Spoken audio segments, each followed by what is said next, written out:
Hey there, happy Dometic fridge fans. This is a video to show everybody just how easy it is to fix the temperature on your Dometic RV refrigerator. And it's so simple.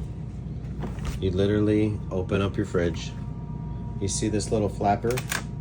Yep, that's the source to all your problems. Make sure it inserts there, and then just flap it out, just like that. Close your fridge, make sure everything's sealed, and you will go from the max that I could get, 48 degrees to cool my fridge, all the way down to 34 like nothing overnight. So anyways, that's the source of all your issues. Thank you.